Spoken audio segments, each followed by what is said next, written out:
నమస్కారం ఘంటారావానికి స్వాగతం. ముందుగా ప్రధానాంశాలు. రైతు సంక్షేమ పథకాల నిధులకి ప్రభుత్వం సన్నాహాలు. 30,000 కోట్ల రుణం కోసం మార్గాల అన్వేషణ.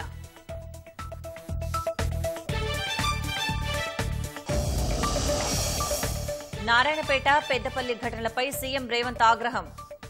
బాధ్యులపై కఠిన చర్యలు తీసుకోవాలని డీజీపీకి ఆదేశం.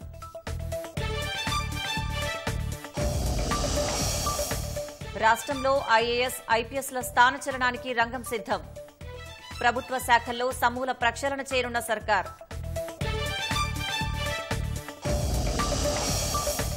నెలాఖరులోగా పీసీసీ అధ్యక్షుడి భర్తీకి ఏఐసీసీ కసరత్తు. ఢిల్లీ స్థాయిలో లాబింగ్ చేస్తున్న పలువురు నేతలు.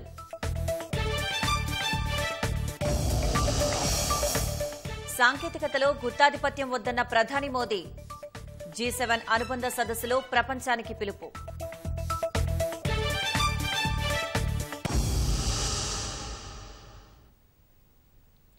రైతు సంక్షేమ పథకాలకు ఇప్పటి నుంచి సరిగ్గా 2 నెలల్లో కనీసం 30,000 కోట్లు కావాలని రాష్ట్ర ప్రభుత్వం అంచనా. 15 ఆగస్టులో 2 లక్షల్లోపు పంట రుణాల మాఫీ చేస్తామని సీఎం రేవంత్ రెడ్డి పునరుద్ఘాటించారు. ఖరీఫ్ సీజన్ ప్రారంభమవడంతో రైతు భరోసా పథకం కింద పెట్టుబడి సాయాన్ని అన్నదాతల బ్యాంకు ఖాతాల్లో జమ చేయాల్సి ఉంది. ఆగస్టు 13లోగా 30 లక్షల మందికి పైగా కర్షకులకు జీవిత బీమా కల్పించే రైతు బీమా పథకానికి 1,500 కోట్లకు పైగా ప్రీమియం సొమ్మును ఎల్ఐసీకి రాష్ట్ర ప్రభుత్వం చెల్లించాల్సి ఉంది. ప్రతి నెల రాష్ట్ర ప్రభుత్వానికి సుమారు 14,000 కోట్ల ఆదాయం వస్తుండగా అంతకు మించిన ఖర్చులున్నాయి. ఆ ఆదాయం నుంచి రైతు సంక్షేమ పథకాలకు నిధులు సర్దుబాటు చేయడం సాధ్యపడదని ఆర్థిక శాఖ అంచనా. వారానికోసారి 1,000 నుంచి 2,000 కోట్ల దాకా రుణాలను బాండ్ల విక్రయం ద్వారా రాష్ట్ర ప్రభుత్వం సేకరిస్తోంది. కానీ అలా తక్కువ మొత్తంలో కాకుండా ఒకేసారి 10,000 కోట్ల నుంచి 20,000 కోట్ల దాకా సొమ్మును బాండ్ల ద్వారా సేకరించి రుణమాఫీ పథకానికి చెల్లించవచ్చా అని రాష్ట్ర ప్రభుత్వం పరిశీలిస్తోంది. ఆర్థిక బాధ్యత, బడ్జెట్ నిర్వహణ, ఎఫ్ఆర్బిఎం పరిమితులకు లోబడి మాత్రమే బాండ్ల విక్రయం ద్వారా రుణ సేకరణకు రిజర్వ్ బ్యాంక్ అనుమతిస్తుంది. 2023-24లో రాష్ట్రం ఆ పరిమితి కింద 49,589 కోట్ల రుణాలు సేకరించింది. వాటిలో 2023 ఏప్రిల్ నుంచి ఆగస్టు వరకు 5 నెలల్లో గత ప్రభుత్వం 26,158 కోట్లు సేకరించింది. ప్రస్తుత ఆర్థిక సంవత్సరంలో 50,000 కోట్లకు మించి రుణాలను ఎఫ్ఆర్బిఎం పరిమితికి లోబడి సేకరించే అవకాశాలున్నాయి. వాటి నుంచి గతేడాది మాదిరిగానే ఆగస్టులోగా 40,000 కోట్లను తీసుకుంటే 3 పథకాలకు సర్దుబాటు చేయడం సాధ్యమని అంచనా. 2024 ఏప్రిల్ నుంచి ఇప్పటి వరకు 8,246 కోట్లను బాండ్ల విక్రయం ద్వారా రాష్ట్రం సేకరించింది. మరో 2,000 కోట్లు ఈ నెల 18న బాండ్ల విక్రయం ద్వారా రానున్నాయి. ఆ మొత్తంతో కలిపితే ఈ ఏడాది కోటాలో 10,000 కోట్లు అవుతున్నందున మరో 30,000 కోట్లను ఆగస్టులోగా తీసుకునేందుకు ఆర్బీఐ అంగీకరిస్తుందా అనేది కీలక ప్రశ్నగా మారింది. ఇదే సమయంలో ప్రత్యామ్నాయ మార్గాలను రాష్ట్ర ప్రభుత్వం అన్వేషిస్తోంది. కొత్తగా రైతు సంక్షేమ అభివృద్ధి కార్పొరేషన్ ఏర్పాటు చేసి ప్రభుత్వం గ్యారంటీ ఇచ్చి ఒకేసారి 35,000 కోట్ల వరకు రుణం తీసుకునే అవకాశం ఉంటుందా అనే చర్చ సాగుతోంది. కార్పొరేషన్ కి అంత భారీగా రుణం ఇవ్వాలంటే అదే సంస్థ తిరిగి చెల్లిస్తుందని, అందుకొచ్చే ఆదాయ మార్గాలను స్పష్టంగా చూపాల్సి ఉంటుంది. ఒక సంస్థ లేదా ఒక పథకం పేరిట ఇచ్చే రుణం సొమ్మును అందుకోసమే వినియోగించాలని, అలా చేయని పక్షంలో రాష్ట్ర ప్రభుత్వం పూచీకత్తు ఇవ్వడం చెల్లదని ఇటీవల రిజర్వ్ బ్యాంక్ వర్కింగ్ గ్రూప్ సిఫార్సు చేసింది. ఈ నేపథ్యంలో వాటితో పాటు రుణ సేకరణకున్న ఇతర అవకాశాలేమిటని ప్రభుత్వం ఉన్నత స్థాయిలో చర్చ జరుపుతోంది.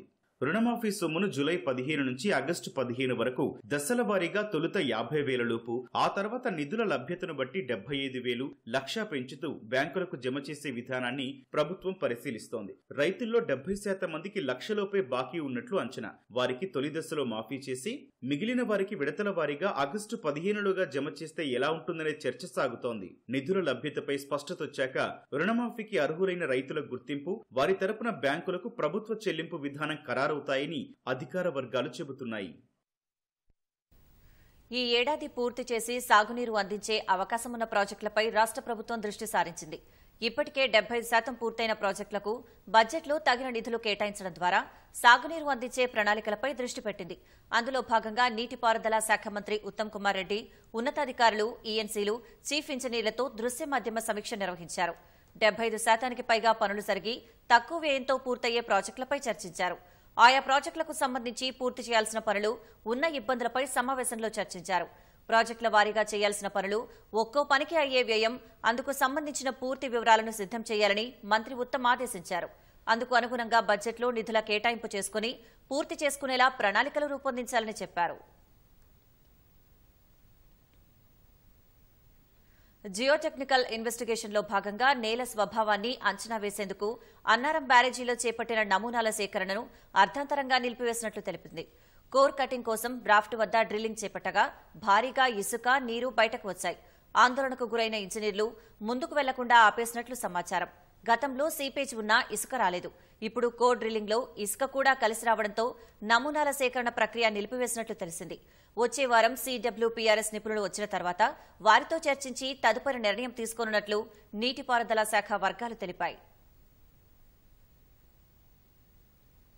రైతు సంక్షేమ పథకాలకు ఇప్పటి నుంచి సరిగ్గా 2 నెలల్లో కనీసం 30,000 కోట్లు కావాలని రాష్ట్ర ప్రభుత్వం అంచనా. 15 ఆగస్టులో 2 లక్షల లోపు పంట రుణాల మాఫీ చేస్తామని సీఎం రేవంత్ రెడ్డి పునరుద్ఘాటించారు. ఖరీఫ్ సీజన్ ప్రారంభమవడంతో రైతు భరోసా పథకం కింద పెట్టుబడి సాయాన్ని అన్నదాతల బ్యాంకు ఖాతాల్లో జమ చేయాల్సి ఉంది.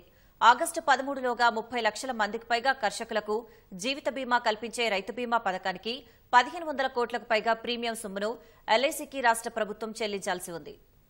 ప్రతి నెల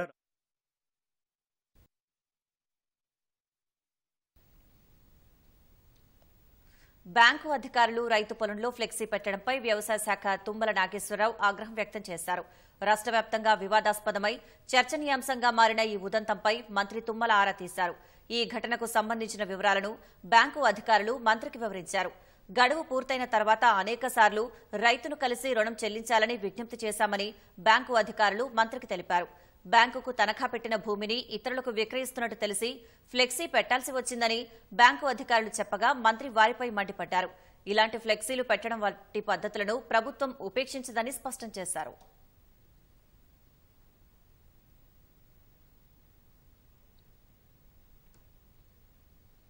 రాష్ట్రంలో గొర్రెల పంపిణీ పథకంలో అక్రమాలపై మనీ లాండరింగ్ నిరోధక చట్టం కింద విచారణ చేపట్టిన ఎన్ఫోర్స్మెంట్ డైరెక్టరేట్ అడిగిన సమాచారాన్ని ఇవ్వాలని రాష్ట్ర పశుసంవర్ధక శాఖ నిర్ణయించింది. ప్రభుత్వ ఆదేశాల మేరకు ఈడీ కోరిన సమాచారం వెంటనే పంపించాలని రాష్ట్ర గొర్రెల, మేకల అభివృద్ది సహకార సమాఖ్య జిల్లాల కలెక్టర్లకు లేఖ రాసింది. 2017 నుంచి 2024 వరకు పథకానికి సంబంధించిన పూర్తి సమాచారాన్ని ఇవ్వాలని సూచించింది. పథకంలో జరిగిన అవినీతిపై అంతర్గత నివేదికలో కూడిన సమాచారం పంపించాలని పేర్కొంది. జిల్లాల నుంచి సమాచారం వచ్చాక సమాఖ్య ఎండీ కార్యాలయంలో వాటిని క్రోడీకరించి రాష్ట్ర ప్రభుత్వం ఈడీకి పంపించనున్నారు.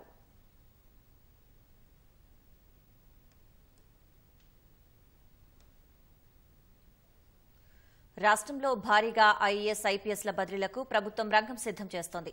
వారం రోజుల్లో కలెక్టర్ల నుంచి సీనియర్ ఐఏఎస్ల వరకు స్థానచలనాలు జరగనున్నాయి. పోలీస్ శాఖలో ఐపీఎస్ బదిలీలకు ప్రభుత్వం సన్నాహాలు చేపట్టింది. రాష్ట్రంలో కొత్త ప్రభుత్వం ఏర్పడిన తర్వాత తాత్కాలిక బదిలీలు చేశారు. గత ప్రభుత్వ హయాంలో పలు స్థానాల్లో ఉన్నవారిని మార్చింది. అనంతరం లోక్సభ ఎన్నికల కోడ్ అమల్లోకి రావడంతో బదిలీలు నిలిచిపోయాయి. ఎన్నికలు ముగియడంతో ప్రభుత్వం పాలనాపరమైన ప్రక్షాళనలో భాగంగా పెద్ద ఎత్తున మార్పులు చేసేందుకు సన్నద్దమైంది. ఐఏఎస్, ఐపీఎస్లకు సంబంధించి కీలక స్థానాల్లో దీర్ఘకాలికంగా ఉన్నవారిని మార్చే అవకాశం ఉంది. పనితీరు ప్రాతిపదికన పలువురిపై బదిలీ వేటు పడనున్నట్లు సమాచారం. అన్ని ప్రభుత్వ శాఖల్లోనూ ప్రక్షాళనకు రాష్ట్ర ప్రభుత్వం ఆదేశించింది. ఎన్నికల ముందు బదిలీ అయిన వారిని పాత ప్రాంతాలకు పంపించడం సహా పనితీరు ఆధారంగా మార్పులు చేయాలని నిర్దేశించింది. సచివాలయంలో 6 సహాయ కార్యదర్శులకు ఉప కార్యదర్శులుగా పదోన్నతులు కల్పిస్తూ సీఎస్ శాంతకుమారి ఉత్తర్వులు జారీ చేశారు. నారాయణపేట, పెద్దపల్లి జిల్లాలో జరిగిన అమానుష ఘటనలను ముఖ్యమంత్రి రేవంత్ రెడ్డి తీవ్రంగా పరిగణించారు. భౌతిక దాడులు, అరాచకాలు, హత్యలకు పాల్పడితే ఎంతటి వారినైనా ఉపేక్షించేది లేదని సీఎం హెచ్చరించారు. పెద్దపల్లి జిల్లా సుల్తానాబాద్లో 6 ఏళ్ల బాలికపై అత్యాచారం చేసి అమానుషంగా హత్య చేయడంపై రేవంత్ రెడ్డి ఆందోళన వ్యక్తం చేశారు. పోక్సో చట్టం కింద కేసు నమోదు చేయాలని డీజీపీ రవిగుప్తాను ముఖ్యమంత్రి ఆదేశించారు. బాధిత కుటుంబానికి ప్రభుత్వం తగిన న్యాయం చేస్తుందని సీఎం భరోసా ఇచ్చారు. నారాయణపేట జిల్లా ఉట్కూరు మండలంలో పట్టపగలు గువ్వల సంజప్ప అనే వ్యక్తిని కొట్టి చంపిన ఘటనపై సీఎం స్పందించారు. ఇలాంటి ఘటనలు పునరావృతం కాకుండా కఠిన చర్యలు తీసుకోవాలని డీజీపీని ఆదేశించారు. పోలీసులు నిర్లక్ష్యంగా వ్యవహరించినట్లు తేలితే బాధ్యులైన వారిపై వెంటనే చర్యలు తీసుకోవాలని సీఎం స్పష్టం చేశారు. నెలాఖరుకి పీసీసీ కొత్త అధ్యక్షుడిని ఎంపిక చేసే దిశలో అధిష్టానం ఉండడంతో ఆ పదవి కోసం ఆశావహులు విశ్వ ప్రయత్నాలు చేస్తున్నారు. ఢిల్లీ స్థాయిలో లాబింగ్ చేసే నాయకుల సంఖ్య అధికమవుతోంది. సీఎంగా రెడ్డి సామాజిక వర్గానికి చెందిన రేవంత్ ఉండడంతో పీసీసీ ఇతర సామాజిక వర్గాలకే దక్కుతుందని పార్టీ వర్గాలు బలంగా చెబుతున్నా కొందరు నాయకులు చివరి వరకు ప్రయత్నాలు చేసేట్లు కనిపిస్తోంది. ముఖ్యమంత్రిగా ఉన్న రేవంత్ రెడ్డినే ప్రస్తుతం పీసీసీ అధ్యక్షుడిగా ఉన్నారు. ఈ నెల 27 నాటికి ఆయన గడువు ముగియనుండటం సహా కొత్త అధ్యక్షుడి ఎంపికపై ఏఐసీసీ కసరత్తు మొదలుపెట్టడంతో ఆ పదవి కోసం రాష్ట్ర నేతలు లాబియింగ్ చేస్తున్నారు. పీసీసీ అధ్యక్ష పదవి కోసం దాదాపు 12 మంది పోటీ పడుతున్నారు. మంత్రులు సీతక్క, పొన్నం ప్రభాకర్, పీసీసీ కార్యనిర్వాహక అధ్యక్షులుగా ఉన్న మాజీ ఎమ్మెల్యే జగ్గారెడ్డి, ఎమ్మెల్సీ మహేష్ కుమార్ గౌడ్ సహా పలువురు నేతలు తమ వంతు ప్రయత్నాలు చేస్తున్నారు. మాజీ ఎంపీ, ప్రచార కమిటీ చైర్మన్ మధు యాష్కి ఢిల్లీ స్థాయిలో లాబియింగ్ చేస్తున్నట్లు తెలుస్తోంది. కాంగ్రెస్ అగ్రనేత రాహుల్తో నేరుగా పరిచయాలు ఉండటంతో తనకే అవకాశం ఇవ్వాలని కోరుతున్నట్లు సమాచారం. పీసీసీ వర్కింగ్ ప్రెసిడెంట్ గా ఉన్న జగ్గారెడ్డి వారం రోజులుగా ఢిల్లీలోనే మకాం వేసి తన వంతు ప్రయత్నాలు చేసుకుంటున్నారు. సీనియర్ నాయకుడిగా, పార్టీ విధేయుడిగా జగ్గారెడ్డికి రాహుల్ వద్ద మంచి పేరుంది. మాజీ MP, working president Anjan Kumar Yadav అవకాశం ఇవ్వాలంటూ సీఎం రేవంత్ సహా ఏఐసీసీతోనూ మంతనాలు చేస్తున్నట్లు తెలుస్తోంది. ఏఐసీసీ కార్యదర్శిగా మాజీ ఎమ్మెల్యే సంపత్ కుమార్ పీసీసీ అధ్యక్ష పదవి ఇవ్వాలని అధిష్టానాన్ని కోరుతున్నట్లు తెలుస్తోంది.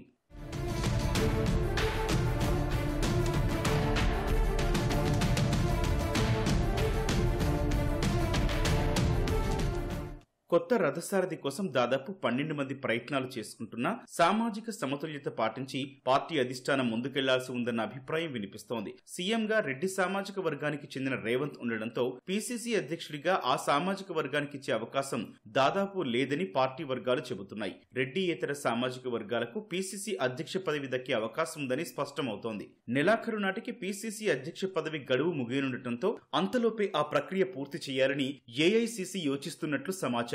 ప్రస్తుతం పీసీసీ సంస్థాగత వర్కింగ్ ప్రెసిడెంట్ గా కొనసాగుతున్న మహేష్ కుమార్ గౌడ్ పార్టీని పూర్తి స్థాయిలో నడుపుతున్నారు. కానీ ఆయన్ను నియమిస్తే ప్రభుత్వంతో ఎలా సమన్వయం చేసుకుని ముందుకెళ్తారన్న అంశంపై అధిష్టానం ఆచితూచి అడుగులు వేస్తోంది. మాజీ ఎంపీ మధు యాష్కి విషయంలో ఏఐసీసీ సానుకూలంగా ఉన్నట్టు సమాచారం. అయితే మధు యాష్కిని పీసీసీ అధ్యక్షుడిగా నియమిస్తే సీఎం రేవంత్ రెడ్డితో ఏ విధంగా సమన్వయం చేసుకుని ముందుకెళ్లగలడన్నది కీలకంగా మారింది. ప్రభుత్వంలో అవకాశాలు కల్పించడం, ఎమ్మెల్సీ, రాజ్యసభ సభ్యులుగా పార్టీ నామినేట్ చేయడంలో లబ్ధి పొందిన వారికి తిరిగి పీసీసీ అధ్యక్ష పదవి లేదని కరాఖండిగా చెబుతున్నారు. కొత్త రథసారథిని నియమించి పార్టీ కార్యవర్గాన్ని పూర్తి స్థాయిలో ప్రక్షాళన చేస్తేనే రానున్న స్థానిక సంస్థల ఎన్నికల్లో ఆశించిన స్థాయి కంటే ఎక్కువ ఫలితాలుంటాయని పార్టీ అంచనా వేస్తోంది. డెస్టినేషన్ వెడ్డింగ్స్ కు తెలంగాణ అనువైన ప్రాంతమని పర్యాటక, సాంస్కృతిక శాఖల మంత్రి జూపల్లి కృష్ణారావు అన్నారు. Telangana chambers of event industry, Telangana tourism సంయుక్త ఆధ్వర్యంలో హైదరాబాద్ మాదాపూర్లో ఏర్పాటు చేసిన south Indian wedding planners congress సమావేశానికి ఆయన హాజరయ్యారు. రాష్ట్రంలో ఎన్నో పర్యాటక ప్రదేశాలున్నాయని, ప్రపంచ స్థాయి పర్యాటకులను మరింత ఆకర్షించేలా విధానాలు రూపొందిస్తున్నామని తెలిపారు. ఈవెంట్ ఆర్గనైజర్లు చేసిన అలంకరణలు, సాంస్కృతిక కార్యక్రమాలు అందరినీ ఆకట్టుకున్నాయి. Create many such places shortly. Of course, we want you people to become planners. In India, usually a destination wedding can range from 20 lakhs to several crores. Goa is ranked first due to its sea beaches. Though we can't bring sea to Hyderabad, Telangana, but we have the same potential as Goa is having, except sea. All are available in Telangana. In lieu of sea, we are having the largest stretch of. Sircilla assembly నియోజకవర్గం నుంచి ఎన్నికైన భారాస నేత కేటీఆర్ కు high court నోటీసులు ఇచ్చింది. ఆయన ఎన్నికను సవాలు చేస్తూ దాఖలైన 2 పిటిషన్లపై విచారించిన హైకోర్టు కేటీఆర్ తో పాటు రాష్ట్ర ఎన్నికల ప్రధానాధికారి, రిటర్నింగ్ అధికారి అయిన ఆర్డీఓకు నోటీసులు జారీ చేసింది.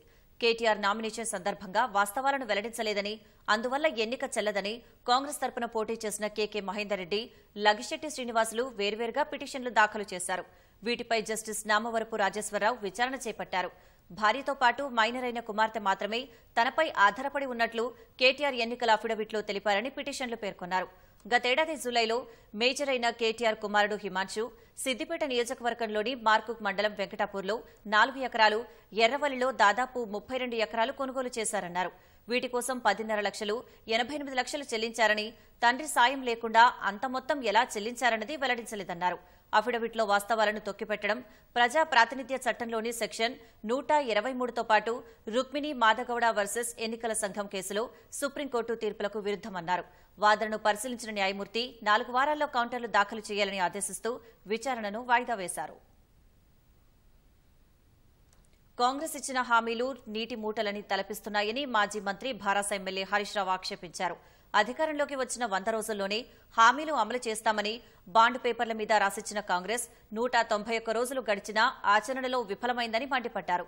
ఏపీలో అధికారంలోకి రాగానే సీఎం చంద్రబాబు అన్ని రకాల పింఛన్లు పెంచారని, ఒడిశా ముఖ్యమంత్రి వరి కనీస మద్దతు ధర క్వింటాల్కు 3,100 చేస్తూ నిర్ణయం తీసుకున్నారని గుర్తు చేశారు. కాంగ్రెస్ ప్రభుత్వం ఇప్పటికైనా కళ్లు తెరవాలని మేనిఫెస్టోలో చెప్పినట్లుగా వృద్ధులు, వితంతువుల పింఛన్లు 4,000, దివ్యాంగులకు 6,000కు పెంచుతూ తక్షణం నిర్ణయం తీసుకోవాలని కోరారు. 10% మాత్రమే పండించే సన్నవడ్లకు 500 బోనస్ ఇస్తామని చేతులు దులిపేసుకున్న కాంగ్రెస్ ఎన్నికల హామీలో చెప్పినట్లుగా అన్ని రకాల వడ్లకు బోనస్ ఇస్తామని ప్రకటించాలన్నారు. ఎన్నికల మేనిఫెస్టోలో చెప్పిన 6 గ్యారంటీలు, 13 హామీలు అమలు చేయాలని హరీష్ రావు రాష్ట్ర ప్రభుత్వాన్ని డిమాండ్ చేశారు. విచారణ కోసం స్టేషన్కు రావాలని పోలీసులు పిలవడం వల్లే తన భర్త ఆత్మహత్యకు పాల్పడ్డాడని నారాయణపేట జిల్లా నర్వ మండలంలో ఓ మహిళ ఆరోపించారు. మండలంలో ప్రభుత్వ జూనియర్ కళాశాల భవన నిర్మాణం చేపట్టేందుకు గురువారం రోజు మక్తల్ ఎమ్మెల్యే స్థలాన్ని పరిశీలించేందుకు వెళ్లారు. ఈ క్రమంలో అక్కడ పక్క పొలంలో ఉన్న రాజశేఖర రెడ్డి అనే వ్యక్తి ఎమ్మెల్యే దగ్గరకు వెళ్లి భవన నిర్మాణం చేపడితే తన పొలంలోకి నీళ్లు వస్తాయని సమస్య ఏకరో పెట్టుకున్నాడు. అనంతరం రాజశేఖర రెడ్డిని తన భార్య ఇంటికి తీసుకెళ్లింది. కాసేపటికి శేఖర్ రెడ్డి ఇంటికి వెళ్లిన కానిస్టేబుల్ పోలీస్ స్టేషన్కు రావాల్సిందిగా చెప్పాడు. దీంతో భయాందోళనకు గురైన శేఖర్ రెడ్డి పురుగుల మందు తాగాడు. ఆసుపత్రికి తరలించగా చికిత్స పొందుతూ మృతి చెందాడు. అసలు కానిస్టేబుల్ శేఖర్ రెడ్డిని ఎందుకు స్టేషన్కు రమ్మని పిలిచాడనేది తెలియాల్సి ఉంది. మరోవైపు ఈ ఘటనపై సమగ్ర విచారణ చేపట్టాలని మహబూబ్ నగర్ ఎంపీ డీకే అరుణ డిమాండ్ చేశారు. వాస్తవాలు నిగ్గు తేల్చి మృతుడి కుటుంబానికి న్యాయం జరిగేలా చూడాలన్నారు. బాధిత కుటుంబానికి అండగా నిలబడతామని హామీ ఇచ్చారు. ఇప్పుడు నన్ను కొడతారు కానీ మళ్ళీ పొద్దునకు వస్తాను కానిస్టేబుల్ చెప్పి తోలిండి పాప ఇద్దరు పోయి పని చేసుకున్నారు. బెదురుకున్నాడు ఇంతవరకే ఇగ్ర మస్తు కొట్టి ములమాట ఇచ్చిండు అన్ని మళ్ళీ ఇప్పుడు కూడా అదే పనే చేశాడు. కానీ నేను అప్పుడంటే నాకు ఆ ఊళ్ళ ఖాళీల కాలం తీసుకొచ్చుకున్నాను. ఇప్పుడు నేను ఎవరి కాలం మీద పడుతున్నాను అనుకున్నాడు. బెదురుకొని పని చేసిండు చూడు. మళ్ళీ కానిస్టేబుల్ ఇంటికి వచ్చినాక ఈ పని చేసుకున్నాడు. ఇంటికి రాకుండా ఉంటే కూడా ఈ పని చేసుకున్నాకుండే శనకాంటి వచ్చి ఇంట్లో కాలు పెట్టిన నా ముఖం చూసిండు. అయినా పోయిండు. హోటల్లో ఛాయగా తాగొస్తాడేమనుకున్నా నేను పోయి మందు తాగేది నాకు తెలియదు. చేను పక్కల కాలేజీ కడుతున్నారు, నీళ్ళు వస్తాయేమని అడిగినంట. ఆ రోజు అడిగితే ఏం రావని కొద్దిగా ఇదేండు. గతంలో ఇంతకుముందు అదేమో ఎస్ఐ బెదిరించినట. దానివల్ల ఇప్పుడు ఇబ్బంది పడి కొద్దిగా ఇది చేసుకుంటాం. గతంలో ఉన్న విక్రమ్ అనే ఎస్ఐ ఉన్నా సార్, అప్పుడు ఆయన ఏమో బెదిరించిండు కొన్ని కేసులలో. మళ్ళీ ఆయన తొలికొస్తామనేటాళ్ళకి ఈయన కొద్దిగా బొగులు పడి మళ్ళీ ఎందుకు తొలికొస్తారు అది అని ఆవేశంలో ఈ మంది తాగిండు. మా చేనులకు నీళ్ళు వస్తాయి, కింద చేను ఉంది, దాని గురించి కొద్దిగా ఇదే డిప్రెషన్లోకి వెళ్ళి ఇదే అంతే. మెదక్ జిల్లా నర్సాపూర్లో జంట హత్యల కేసును పోలీసులు ఛేదించారు. సొంత కొడుకే బంగారం కోసం తల్లిదండ్రులను అతి కిరాతకంగా చంపి మృతదేహాలపై పెట్రోల్ పోసి నిప్పు పెట్టి కాల్చేసినట్లు తెలిపారు. గత నెల 22న రాయరావు చెరువు వద్ద సగం కాలిపోయిన 2 మృతదేహాలను స్థానికులు గుర్తించి పోలీసులకు సమాచారం ఇచ్చారు. కేసు నమోదు చేసుకున్న పోలీసులు దర్యాప్తు ప్రారంభించారు. సంగారెడ్డి జిల్లా హుత్నూరా మండలం సాదుల్లా నగర్కు చెందిన కృష్ణయ్య, నర్సమ్మలు దుండిగల్లో ప్రైవేటు ఉద్యోగం చేసుకుంటున్నారు. హైదరాబాద్లోని దోమగూడలో అద్దెకు నివాసం ఉంటున్న వారి కుమారుడు లక్ష్మణ్ అప్పులు తీర్చడానికి తల్లి మెడలో ఉన్న 3.5 తులాల బంగారపు గొలుసుపై కన్నేశాడు. గత నెలలో తల్లిదండ్రులను ఇంటికి పిలిచి నిద్రిస్తున్న సమయంలో తల్లిని గొంతు నులిమి చంపాడు. తండ్రి నిద్రలేచి చూడగా అతడిని హతమార్చాడు. భార్య సహాయంతో కారులో మృతదేహాలను నర్సాపూర్ అడవిలోకి తీసుకెళ్లి పెట్రోల్ పోసి తగలబెట్టినట్లు పోలీసులు తెలిపారు.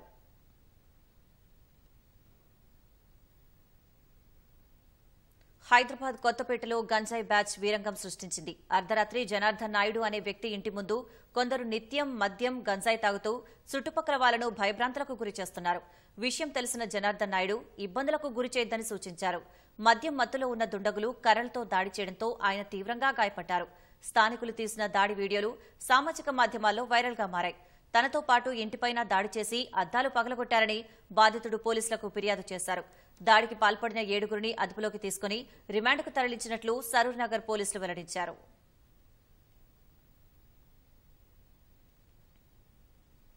భార్యతో గొడవపడి ఓ వ్యక్తి పిల్లలతో సహా ఆత్మహత్యా యత్నానికి పాల్పడిన ఘటన కామారెడ్డిలోని షేర్గలిలో చోటు చేసుకుంది. ఏదో విషయంలో భార్యాభర్తలు రాజేశ్వరి, శ్రీకాంత్లు ఇద్దరూ గొడవపడ్డారు. మనస్తాపానికి గురైన శ్రీకాంత్ ఎలుకల మందు తాగి తన 2 పిల్లలు సాత్విక, సహస్రలతో తాకిచ్చాడు. గమనించిన స్థానికులు వెంటనే వారిని కామారెడ్డి ప్రభుత్వ ఆసుపత్రికి తరలించారు. ప్రస్తుతం ముగ్గురి పరిస్థితి నిలకడగా ఉందని వైద్యులు తెలిపారు.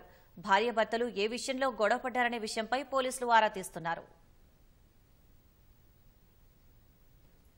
శత్రు దేశాలకు వణుకు పుట్టించేలా అభివృద్ధి చెందిన దేశాల వద్ద ఉన్న డ్రోన్ల కంటే మెరుగైన ఫీచర్లతో నాగస్త్ర-1 భారత సైన్యం అమ్ముల పొదిలో చేరింది. శత్రు లక్ష్యాలను అత్యంత ఖచ్చితత్వంతో ఛేదించగల సామర్థ్యం దీని సొంతం. రాడర్లు గుర్తించకుండా ఇది దాడులు చేయగలదు. అధునాతన ఫీచర్లతో దేశీయంగా దీన్ని రూపొందించారు.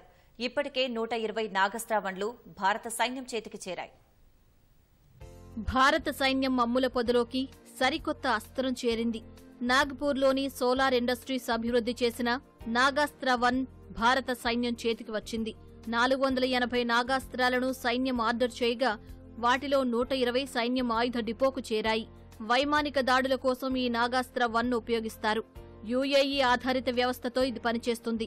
ఏ శత్రు లక్ష్యాన్నైనా ఇది ఛేదించగలదు. జీపీఎస్ ఆధారంగా పనిచేసే నాగాస్త్ర-1 2 మీటర్ల ఖచ్చితత్వంతో దాడి చేయగలదు.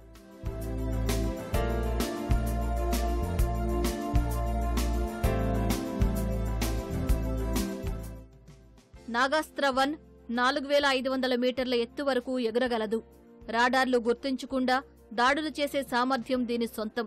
ఉదాహరణకు, ఎవరైనా శత్రు సైనికుల నేత ఒక నిర్దిష్ట ప్రదేశం వద్దకు వాహనంలో నిర్దిష్ట సమయానికి చేరుకునేలా ఉంటే నాగాస్త్ర అప్పటి వరకు గాల్లోనే ఉంటూ టార్గెట్ వచ్చిన వెంటనే దాడి చేయగలదు. ఆత్మాహుతి డ్రోన్గా కూడా ఇది పనిచేస్తుంది. 60 నిమిషాల పాటు ఇది ఎగరగలదు. మెన్ ఇన్ లూప్లో 15 కిలోమీటర్లు, ఆటోనామస్ మోడ్లో 30 కిలోమీటర్ల రేంజ్ దీనికి ఉంది.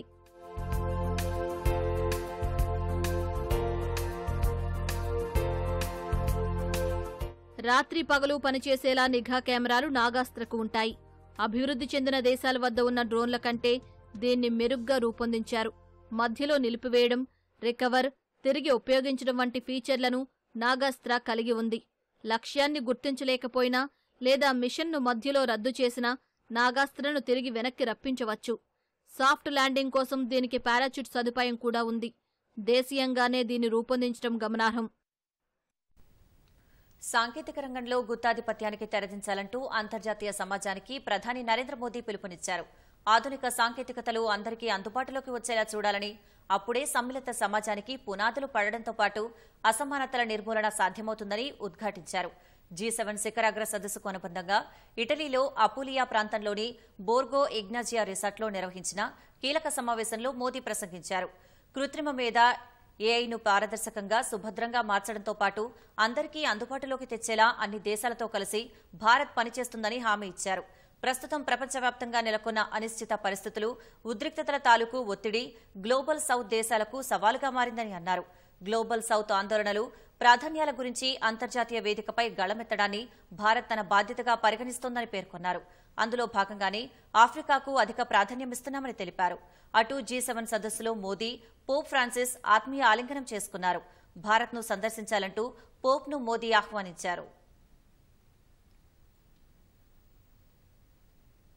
ఎర్ర సముద్రంలో తరచూ సరుకు రవాణా నౌకలపై దాడులకు పాల్పడుతున్న హౌతీ రెబల్స్పై పోరు గురించి అమెరికా ఆసక్తికర విషయాన్ని వెల్లడించింది. ఇరాన్ మద్దతుతో రెచ్చిపోతున్న హౌతీలపై తాము చేస్తున్న సముద్ర యుద్ధం తీవ్రమైనదని వ్యాఖ్యానించింది. రెండో ప్రపంచ యుద్ధం తర్వాత తమ నేవీ ఎదుర్కొన్న తీవ్రమైన సముద్ర పోరు ఇదేనని అమెరికా పేర్కొంది. ఇరాన్ మద్దతు గల హౌతీ తిరుగుబాటుదారులపై తమ నావికాదళం చేస్తోన్న పోరు అత్యంత తీవ్రమైన సముద్ర యుద్ధమని అమెరికా తెలిపింది. ఇజ్రాయెల్ గాజా పోరుతో ఈ యుద్ధం బయటి ప్రపంచానికి కనబడట్లేదని వ్యాఖ్యానించింది. హౌతీ తిరుగుబాటుదారులు ఇప్పటి వరకు 50 కంటే ఎక్కువ నౌకలను లక్ష్యంగా చేసుకున్నారని పేర్కొంది. రెండో ప్రపంచ యుద్ధం తర్వాత తమ నేవీ ఎదుర్కొన్న తీవ్రమైన సముద్ర పోరు ఇదేనని అమెరికా పేర్కొంది. ఈ ప్రకటన ఎర్ర సముద్రంలో హౌతీలతో అమెరికా పోరు తీవ్రతకు అద్దం పడుతోంది. ఎర్ర సముద్రంలో సరుకు రవాణా నౌకలతో పాటు అమెరికా యుద్ధ నౌకలపై ఎలా దాడులు చేయాలో హౌతీ రెబల్స్ శిక్షణ పొంది ఉంటారని అమెరికాకు చెందిన ఓ నేవీ కమాండర్ తెలిపారు. అమెరికా సహా మిత్ర దేశాలను మరింత ప్రమాదంలో పడేస్తూ హౌతీలతో యుద్ధం మరింత తీవ్రమయ్యే అవకాశం కనిపిస్తోందని పేర్కొన్నారు. ఎర్ర సముద్రంలో తాము చేస్తోన్న పని అత్యంత ప్రమాదకరమైందని, కానీ ఏ దాడులు ఎదురైనా తిప్పికొట్టేందుకు సిద్ధంగా ఉంటామని అమెరికా నేవీ కమాండర్ చెప్పారు. ఇజ్రాయెల్ గాజా మధ్య యుద్ధాన్ని ఆపడంతో పాటు పాలస్తీనా ప్రజలకు మద్దతివ్వడం కోసం సరుకు రవాణా నౌకలను అడ్డుకుంటున్నట్టు హౌతీ రెబల్స్ చెబుతున్నప్పటికీ పరిస్థితి మరోలా ఉందని అమెరికా తెలిపింది. యుద్ధంతో సంబంధం లేని దేశాల నౌకలపై కూడా హౌతీలు దాడులకు పాల్పడుతున్నారని పేర్కొంది.